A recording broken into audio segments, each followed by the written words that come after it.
তো hey guys আসসালামু আলাইকুম। আপনারা কেমন আছেন? আশা করি অনেক ভালো আছেন। আলহামদুলিল্লাহ আমিও ভালো আছি। তো গাইস আজকে আমাদের লিফট প্লাস্টার, তো এদিকে একটা মিস্ত্রি চেপে তোমার মাপ দিচ্ছিল আর এদিকে একটা মিস্ত্রি পুলুগুলো ভাঙছিল। তো বন্ধুরা দেখতে দেখতে আমাদের পুলো ভেঙে মিস্ত্রিরা লেগেছে। এখানে তোমার পুলো বসাতে আমি দেখো এদিকে মাল-টাল মাগিয়ে সব রেডি করে রেখে দিয়েছি। আর এদিকে চলে আসছি আমরা পাল্লিকারান যাওয়ার উদ্দেশ্যে বাস স্ট্যান্ড। কারণ এখানে অনার আসবে আজকে আর কিছু মাল দেবে, ওই মালটা আনতে হবে আমাদের এখানকে। ও আসবে না, তো ওর অফিস আছে, ও যাবে। তো গাইস আমরা এখানে পাল্লিকারান বাস স্ট্যান্ডে চলে এসেছি আর এদিকে এইটুকু জায়গা ভরা আছে, মালটা নিয়ে চলে আসি। তো গাইস আমি এখানে সাইডে চলে আসি তোমার, আর এখানে গিয়ে দেখি এদের পুলো করা ফুল কমপ্লিট। আর কি দেরি না করে আমি চলে আসি তোমার থালা কড়া নিয়ে ধুতে।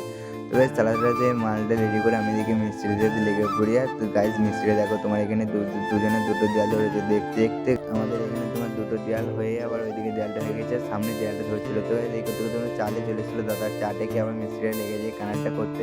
তো গাইস কানেরটা হয়ে গেল, উপরে ভাড়াটা ফুল কমপ্লিট হয়ে গেল আমাদের। আর নিচের ভাড়াটা দুদিকে দুটো দেয়াল নামিয়ে কাজ ছেড়ে দেবো, কারণ টাইম শেষ হয়ে গেছে আর আমরা কাজ সেরে 3টের সময় বাই।